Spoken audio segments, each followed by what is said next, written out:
morning. Guten Morgen. I'm very happy to be here. Ich freue mich, hier zu sein. I'm delighted by the sunlight. Ich freue mich besonders über die Sonne.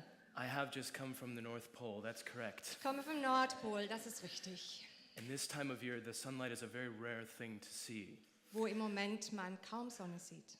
I'm very passionate about this topic. Und ich habe eine große Leidenschaft für das Thema von heute.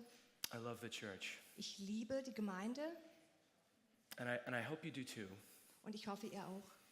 And I hope that in this time together, Und ich hoffe, dass wir in dieser Zeit from God's word, aus Gottes Wort we can better understand how we can express the love that we have for God's church. was hören, was uns hilft, besser zu verstehen, wie wir Liebe für Gottes Gemeinde ausdrücken können. Briefly about myself, in Finland I have a wife In Finnland habe ich eine Frau and I have 5 children. und 5 Kinder, soweit zu mir. Last night was the best night of sleep I have had in quite a while. Und letzte Nacht habe ich endlich mal wieder gut geschlafen. I'm the pastor of a church Ich bin Pastor einer Gemeinde and I teach in a seminary, I lecture. und unterrichte an einem theologischen Seminar.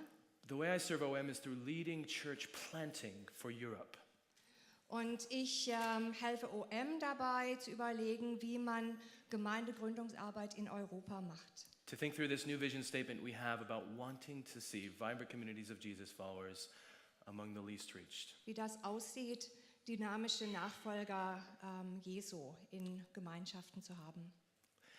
If you have a Bible, Ephesians chapter 2 is where we will be. Please turn Wir there sind in now. Epheser 2. Schlag das schon mal auf. Epheser 2.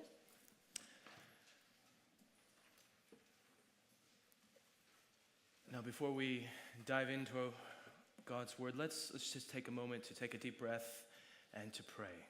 Und bevor wir in Gottes Wort reingucken, lasst uns noch mal kurz durchatmen und zusammen beten. Our gracious Heavenly Father, Unser gnädiger himmlischer Vater, we thank you for your great love danke für deine große Liebe, expressed in creation, die du durch die Schöpfung ausgedrückt hast, expressed in creating a people for your very own possession. auch ausgedrückt darin, dass du ein Volk geschaffen hast, das dir gehören soll. Perhaps best expressed in your sending your Son, Jesus Christ, to die in order to Am besten- purchase that people back. Am besten ausgedrückt darin, dass du deinen eigenen Sohn gesandt hast, um dieses Volk zurückzurufen zu dir. And now, as we want to think about what it means to be your people and to see your people being called from every nation on earth, Und wenn wir uns jetzt überlegen, was es bedeutet, dein Volk zu sein und dein Volk aus allen Nationen gerufen zu sehen, we do ask for your help. bitten wir um deine Hilfe. We ask your Holy Spirit, who is present with us, to be our teacher. Bitten deinen Heiligen Geist, der gegenwärtig ist, uns zu lehren. Amen. Amen. So a bit over 1 year ago, I traveled to an Asian country, Vor ungefähr einem Jahr war ich in Asien unterwegs. which shall for the time being remain nameless. Ich sage euch nicht, in welchem Land. I traveled from Finland, where I live, Ich kam aus Finnland as part of a delegation from the seminary where I teach and on behalf of OM. als Teil einer Delegation dieser theologischen Ausbildungsstätte, wo ich unterrichte. And our- Und ich habe OM repräsentiert. Our primary purpose in making this visit was to visit one church and to foster a deeper partnership with that church. Und der Hauptzweck des Besuches war, eine Gemeinde zu besuchen und so eine gemeinsame Partnerschaft mit der Gemeinde zu etablieren. Albeit a very large church of 30,000 members. 30.000 Gemeindemitglieder. Now, as the missiologist and the missionary in the group, I was looked to by my colleagues to give a cultural briefing. Und ich war ja der Missiologe in der Gruppe und meine Kollegen haben von mir erwartet, dass ich jetzt so eine kulturelle Einführung mache. We were all diving into a culture that was very unsimilar to our own, and so they asked, how can we not offend but esteem this church? Eine Kultur ist sehr anders als unsere und sie haben gefragt, wie können wir diese Gemeinde wertschätzen und sie nicht irgendwie verletzen. And of course, I was oder beleidigen. all too happy to give such a briefing. I did it with a bit of moxie, a bit of a chip on my shoulder. Und ich habe das ja gerne gemacht, vielleicht ein kleines bisschen spöttisch. Now, part of my duties during the visit was to preach in the church on Sunday. Und Teil von meiner Aufgabe war, sonntags zu predigen. So on Sunday morning, I found myself seated in an auditorium with 6,000 other people. Und da war ich dann am Sonntagmorgen mit 6.000 anderen Leuten in der Gemeindehalle, One of 4 services, in einem von 4 Gottesdiensten, enjoying worship, habe die Anbetung genossen. and when it was my turn to preach, I was escorted onto the platform and asked to take a seat. Als ich dran war mit Predigen, wurde ich nach vorne geführt und ich wurde gebeten, mich hinzusetzen auf der Bühne. Now, at this point, I should probably tell you that this service was also nationally televised. Ich sollte euch vielleicht noch erzählen, dass dieser Gottesdienst im Fernsehen übertragen wurde. And so there were cameras pointed at me from different Und directions and überall so her on. Kameras auf mich gerichtet. Suffice to say, I thought very carefully about how I should sit on the platform. Deshalb habe ich mir sehr genau überlegt, wie setze ich mich dahin auf diese Bühne. So dressed in my suit, Schönen Anzug, I had a big smile on my face, sitting up großes straight, Lächeln auf meinem Gesicht, saß gerade und aufrecht and I decided to cross my legs. und habe dann die Beine übereinander geschlagen. Now, for about 2 or 3 minutes, I sat there like that, smiling at the cameras, So 2-3 Minuten saß ich da und habe in die Kameras gelächelt, when I was tapped on the shoulder. wenn jemand mich auf die Schulter geklopft hat. And a man appeared there suddenly and bent down and whispered in my ear, Und hat sich runtergebeugt und in mein Ohr geflüstert. "You're being very rude." Du bist aber sehr unhöflich. I said, "I don't know what you're talking about." Was mache ich? He said, "You're being very rude. Please stop." Du bist unheimlich unhöflich hier. Hör damit auf. I said, and I don't know. And then he pointed to my crossed legs. Und dann hat er auf meine überschlagenen Beine And gezeigt. then it all hit me. Und dann fiel es mir ein. Now later on, a friend from that church told me Später hat mir ein Freund aus der Gemeinde erzählt, that crossing one's legs and showing the bottom of one's foot dass die Gemeinde übereinander zu schlagen und die Fußsohle zu zeigen, is a bit like the Western equivalent of showing one's middle finger. ist so ein bisschen wie halt der Mittelfinger im Westen. Mittelfinger. So there I was in front of 6,000 people and all those watching on TV for 2 or 3 minutes, smiling and showing. Und da saß ich und 2-3 Minuten lang haben alle Leute gesehen, wie ich halt meinen Mittelfinger hochgehalten habe. The ice was broken before I gave that sermon. I Das tell you. Eis war gebrochen, schon bevor ich gepredigt habe. Now, of course, I didn't do a very excellent job of esteeming the church that day. Dadurch habe ich an dem Tag keine super Arbeit geleistet, die Gemeinde wertzuschätzen. But I was reminded of the relationship between truly understanding a church and esteeming it well. Aber es hat mich daran erinnert, dass es ein Unterschied ist, eine Gemeinde oder dass es zusammenhängt, eine Gemeinde zu verstehen und sie wertzuschätzen.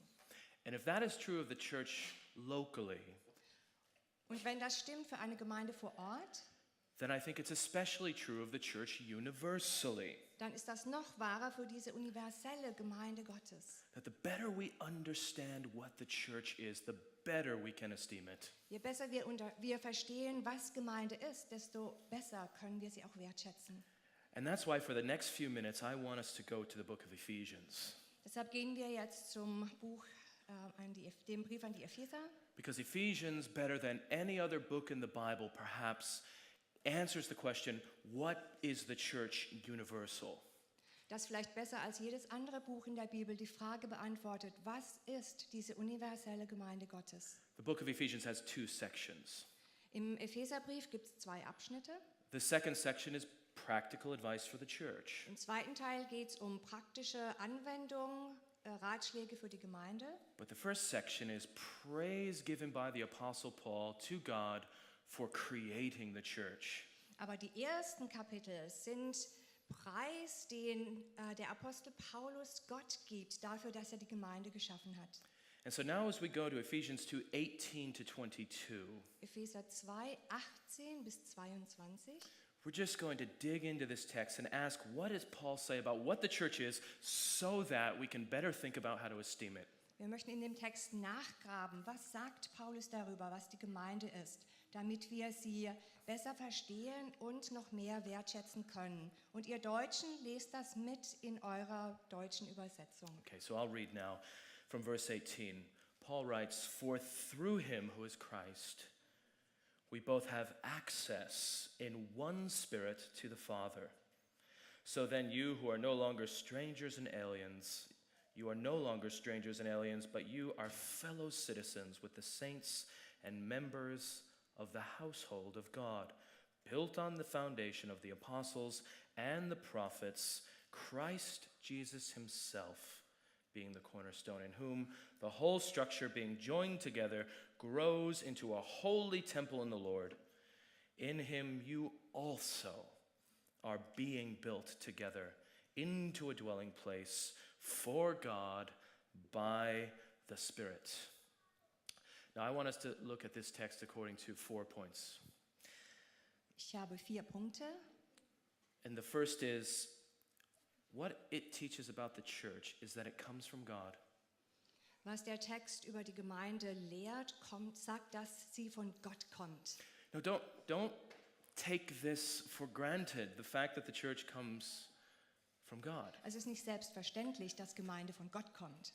Because as I go around and listen to people today, I got the distinct impression Wenn ich mich mit Leuten unterhalte, dann ist mein Eindruck, that they believe the church is a human establishment that owes its existence to a kind of voluntary agreement between its members.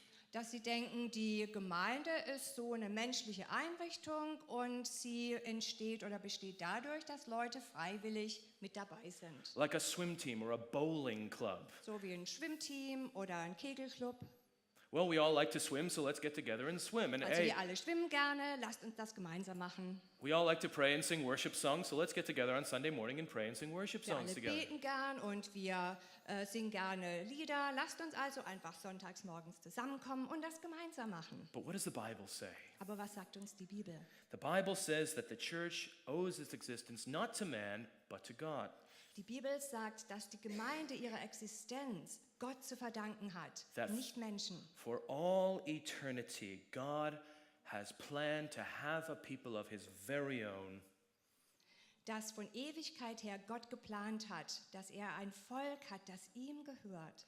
Therefore, the solidarity and the corporate distinctiveness that we have as the church Und dass Solidarität und was uns ausmacht als Gemeinde, as distinct from any other community on earth, verglichen mit allen anderen Gemeinschaften auf der Welt, owes itself to God. das kommt von Gott. Now, in this text, we can see this in 2 ways, I think. In dem Text hier sehen wir das in 2 Arten.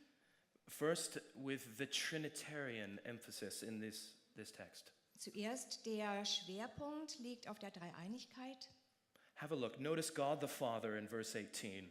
Nehmt mal wahr, Gott der Vater, Vers 18. Notice the Son in verse 20. Der Sohn, Vers 20. The Spirit in verse 22.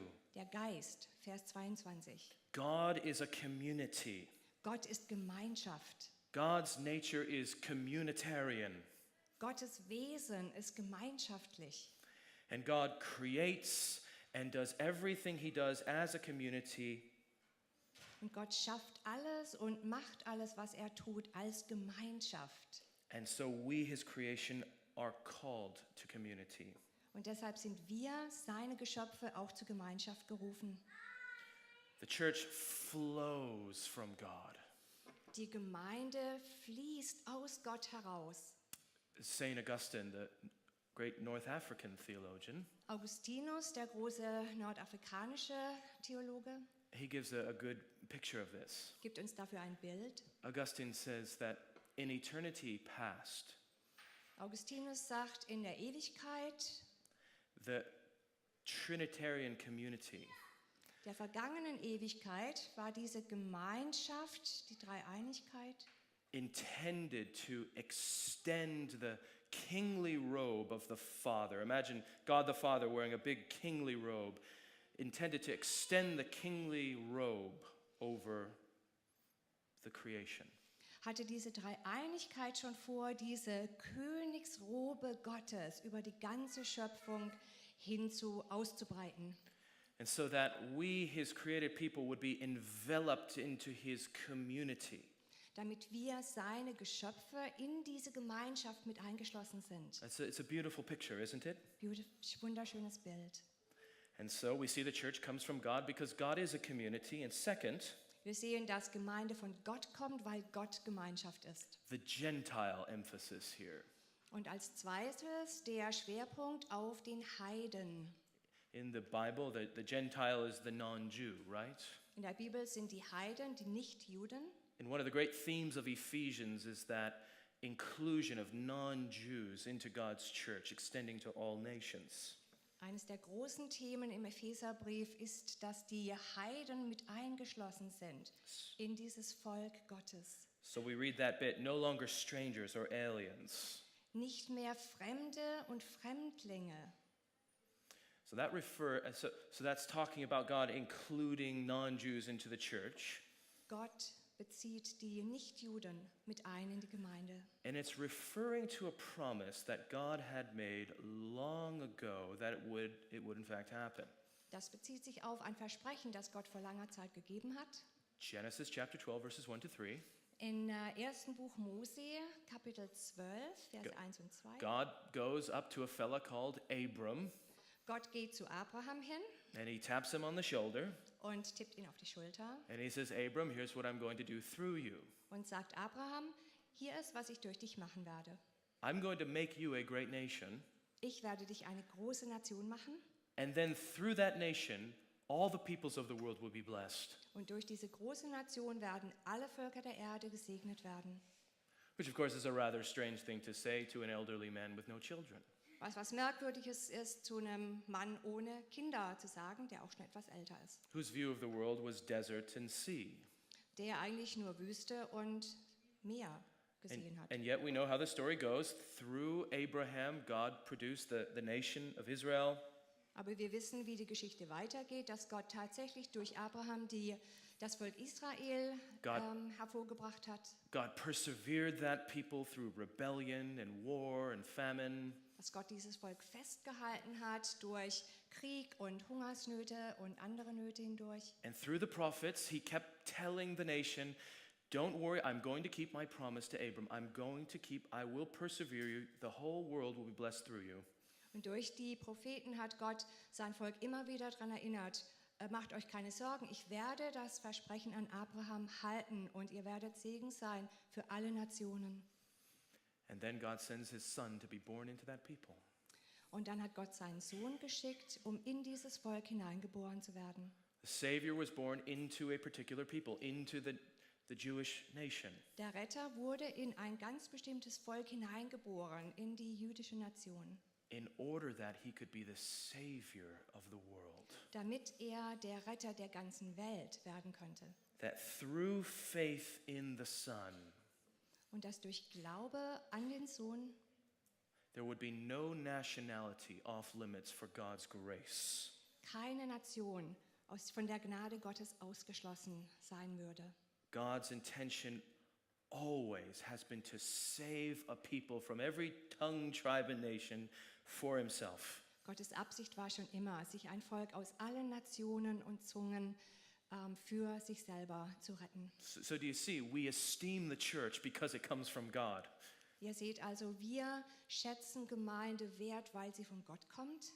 It's not something we thought up a few hundred years ago.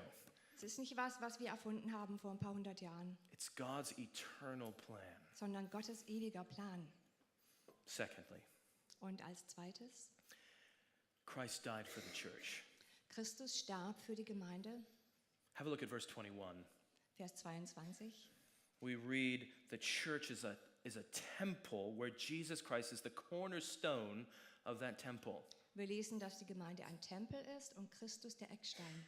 Now, you know in the Bible that the temple has an absolutely central place, right? Und ihr wisst von eurer Bibellese, dass der Tempel einen ganz zentralen Platz hat. The temple is always the place where God's people could worship God in the way God prescribed.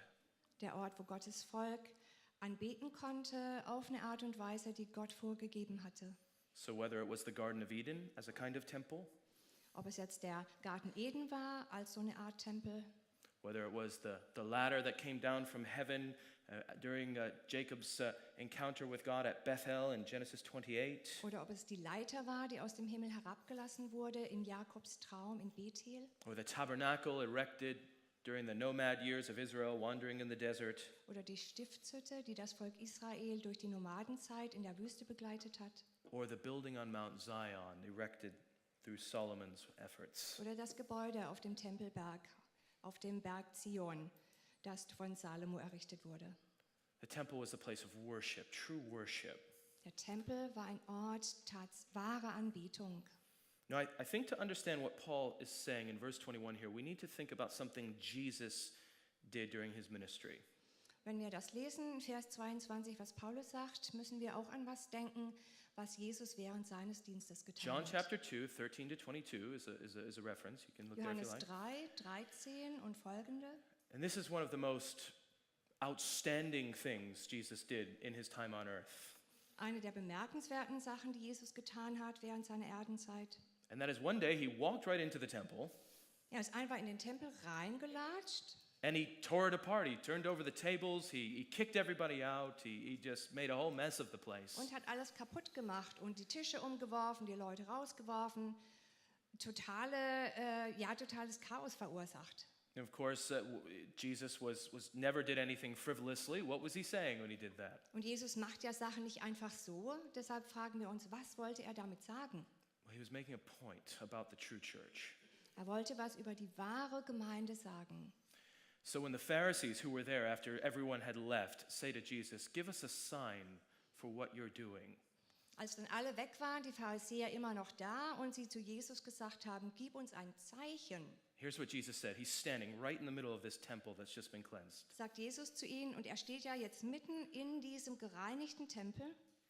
He says, "Destroy this temple, Er And in- sagt, zerstört diesen Tempel and in 3 days I will raise it up again." und in 3 Tagen werde ich ihn wieder aufbauen. Now, Jesus wasn't talking about a building. Jesus hat nicht ein Gebäude gemeint, He was talking about himself, sondern sich selber. his death on the cross and his resurrection on the 3rd day. Sein Tod am Kreuz und die Auferstehung am 3. Tag. And through his death and resurrection, Und durch seinen Tod, seine Auferstehung, Jesus is saying he's going to become the cornerstone of an even greater temple. so sagt Jesus, wird er der Eckstein eines größeren Tempels. A temple not built with bricks, Ein Tempel, der nicht mit Steinen zusammengemauert ist, but with hearts that have met his grace. sondern der gebaut ist aus Herzen, die seiner Gnade begegnet sind. The temple Jesus would build would consist of all true believers in all time and all places. Und er würde aus allen wahren Gläubigen aller Zeit und aller Orte bestehen. And the Spirit would dwell in that temple, not in a room inside another room, the inner sanctum, Der Heilige Geist würde in diesem Tempel präsent sein, nicht in einem Raum innerhalb eines anderen Raumes, the Spirit would rest inside every believer. sondern der Geist würde in jedem einzelnen Gläubigen präsent sein. Let's just think about this. The church are those people for whom Christ died and has given his very Spirit to indwell. Die Gemeinde, das sind die Leute, für die Christus gestorben ist und denen er seinen Geist gegeben hat, dass er in ihnen lebt. And so whether they are meeting in a Bedouin tent in the Jordanian desert, Und egal, ob sie sich in einem Beduinenzelt in der jordanischen Wüste treffen or a massive building with thousands and video cameras oder in somewhere in einem Asia, riesigen Gebäude, wo es Videokameras gibt, irgendwo in Asien, or whether they're meeting in a community center in Finland, oder ob sie sich in einem Gemeinschaftshaus in Finnland treffen, the church consists of all true believers for whom Christ died. die Gemeinde besteht aus allen wahren Gläubigen, für die Christus gestorben ist. And just consider for a moment how you got in this room. Überlegt mal kurz, wie seid ihr in dieses Zimmer heute Morgen gekommen? Diesen Raum? How you were spiritually dead. Wie ihr geistlich tot wart? No part of your human nature was not touched and tainted by sin. Und alles an euch und in euch irgendwo berührt war von Sünde? The message that you were told to embrace was perhaps morality, do a little better, look a little better. Vielleicht wurde euch gesagt, strengt euch mehr an, seht etwas besser aus. Maybe a bit of religion, go to church or practice this path, and that's the way you deal with that lostness that you have. Vielleicht ein bisschen Religion oder Spiritualität und damit umgehen mit dieser inneren Verlorenheit. And then one day, all of you somehow realized, Und dann eines Tages habt ihr alle irgendwie bemerkt, if I am going to get out of this mess, wenn ich aus dieser Misere herauskommen soll, it's going to have to come from something outside of me. muss das von irgendwo außerhalb von mir kommen. It's going to have to be complete grace. Es muss komplette, vollkommene Gnade sein. I can't do it. Ich kann es nicht. And then you heard the gospel, Und dann habt ihr das Evangelium gehört and you were transformed, und ihr seid verändert worden. and you were indwelt by his Spirit, Und sein Geist ist in euch eingezogen and you joined in that moment his church. und in dem Moment seid ihr Teil von Gottes Gemeinde You're geworden. sent here by a church today, a local church, Ihr seid von einer Gemeinde vor Ort hierher gesandt worden and you are called to serve the church. und ihr seid dazu berufen, der Gemeinde zu dienen. Our third point, Und damit kommen wir zum dritten Punkt. the church is being built. Die Gemeinde ist dabei gebaut zu werden. We had a nice little breakfast conversation this morning about the importance of grammar. Beim Frühstück haben wir uns über die Wichtigkeit der Grammatik I'm unterhalten. really quite boring once you get to know me. Ich bin eigentlich total langweilig, wenn ihr mich besser kennenlernt. Yeah, grammar is great. Grammatik ist toll. And when we understand a little bit about grammar, it helps us to understand a thing or two more about the Bible. Und wenn wir mehr über Grammatik verstehen, verstehen wir tatsächlich mehr über die Bibel. Well, notice how Paul uses here the present continuous tense. Und wir nehmen wahr, wie der Paulus hier das Present Continuum The temple is benutzt. being built. It's being made. It's happening. The church is being built. Der Tempel ist dabei gebaut zu werden. Es ist dabei zu geschehen. The idea here is God is on the move. God's not done yet. Und der Gedanke ist, Gott ist dabei, er ist noch nicht fertig. What is God doing in the world? Was tut Gott in dieser Welt? Well, God says what I'm doing in the world is I am building my church. Gott sagt, was ich tue, ist, ich baue meine Gemeinde. Not with bricks, Nicht mit Steinen, but as Peter says, with living stones. sondern wie Petrus sagt, mit lebendigen Steinen. Those for whom I've died. Die, für die ich gestorben bin, I'm building them up. That's what I'm doing right now in the world. ich bilde sie auf. Matthew 16, Baue sie 18. auf. Matthäus 16, 18. And I tell you that you are Peter, and on this rock I will build my church, and the gates of Hades will not prevail against it. Ich sage dir, du bist Petrus, der Fels, und die Tore der Hölle werden nicht gegen dich bestehen können. This is the whole point of mission, by the way. Und darum geht es bei Mission. Being a missionary, this is the point. Missionar sein, darum geht es, That God is building his church. dass Gott seine Gemeinde baut. That's what he's doing in the world. Das ist, was er macht in dieser Welt. And you've chosen to be part of it. Und ihr habt gewählt, dabei zu sein und mitzumachen. God is not building mission agencies, Gott baut keine Missionsgesellschaften social clubs, oder soziale Clubs or individual Christians doing their own thing. oder Einzelchristen, wo jeder sein eigenes Ding dreht, God is building his church sondern Gott baut seine Gemeinde through all nations. durch alle Nationen. The promise of Genesis 12, 1-3 to Abram is happening. Das Versprechen an Abraham nimmt Gestalt an. And it looks absolutely different in every single place. Und es sieht völlig unterschiedlich aus an den unterschiedlichen Orten der Welt. But God is doing it. Aber Gott tut das. A missionary that says, I don't like the church very much or I tolerate it is a contradiction.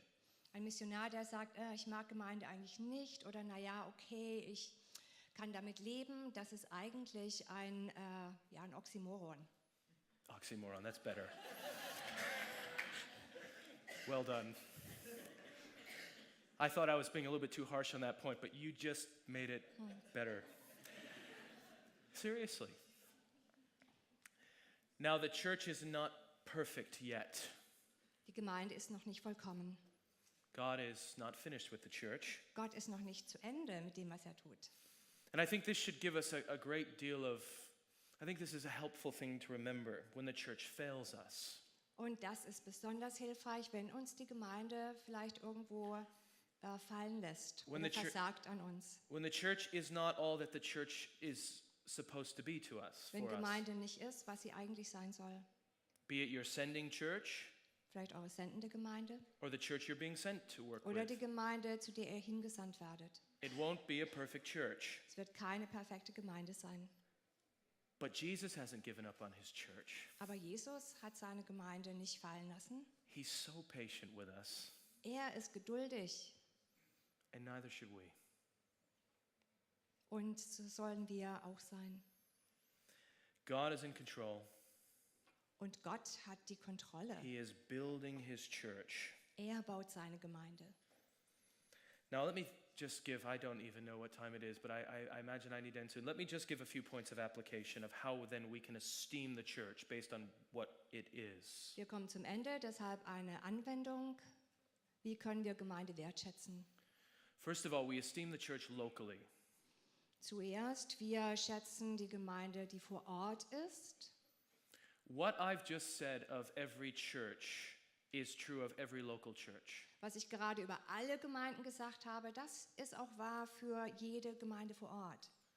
But what is true of every local church is not true of every other local church. Aber was stimmt und wahr ist für jede Gemeinde vor Ort, das ist nicht unbedingt wahr für alle Gemeinden auf der Welt. Things like where you meet and how many people are there and how you handle things like music and things and teaching, they're not the point, the main Zum point. Beispiel, wo ihr euch trefft They're und wie viele important. Leute kommen und wie man das mit Anbetung und Lobpreis macht, das ist nicht das Wesentliche. Es ist wichtig, The local church will look different, aber jede Gemeinde wird das anders handhaben und anders aussehen. and we're called to esteem it where it is, you see. Und wir sind dazu berufen, Gemeinde da wertzuschätzen, wo sie ist. And I think we can celebrate the diversity based on God's total agenda of calling a people. Und wir können diese Vielfalt feiern in dem Bewusstsein, dass Gott sich eine Nation herausruft. A congregation in heaven under him that will look the same. Eine Gemeinschaft, Versammlung im Himmel, wo alle dann dabei sind. Secondly, we esteem the church, ready, imperfectly. Und wir schätzen Gemeinde auch unvollkommen wert. Wir Ja. machen das nicht unbedingt immer richtig. Now, the only thing you remember from this talk is not to give the middle finger to the local church that you're going to serve. Also wenn ihr jetzt Great. halt, ihr nur noch die eine Sache mitnehmt, dass man halt der Gemeinde nicht den Mittelfinger zeigt, der man dient. But you will make mistakes. Und wisst, ihr macht Fehler. You will not perfectly esteem the church. Ihr werdet die Gemeinde nicht vollkommen richtig wertschätzen. There will be misunderstandings that you don't even know why they're Es misunderstandings. wird Missverständnisse geben und ihr werdet gar nicht mal wissen, warum. Remember, Jesus Christ is the only one who has perfectly esteemed the church. Und deshalb erinnert euch dran, Jesus Christus ist der Einzige, der Gemeinde vollkommen wertschätzt. And it's to him we need to look for the grace, the humility, and the passion that we need to esteem his church as well. Und wir dürfen ihn um die Demut bitten, um die Leidenschaft, um die Liebe, seine Gemeinde wertschätzen zu können. So I pray OM, and I pray for you Und ich bete das OM und ich bete, dass ihr that you will be great lovers of the church wherever you go. die Gemeinden liebt, egal wo ihr hingeht. And I'd like to pray that for you now. Und das möchte ich jetzt für euch beten. We do thank you, Heavenly Father, that you died for your church. Danke, Vater im Himmel, du bist für deine Gemeinde gestorben. And we thank you for the great love and patience that you show to your church every day. Danke für deine Liebe und Geduld, die du deiner Gemeinde jeden Tag zeigst. Help us to emulate that same love for the church where we go.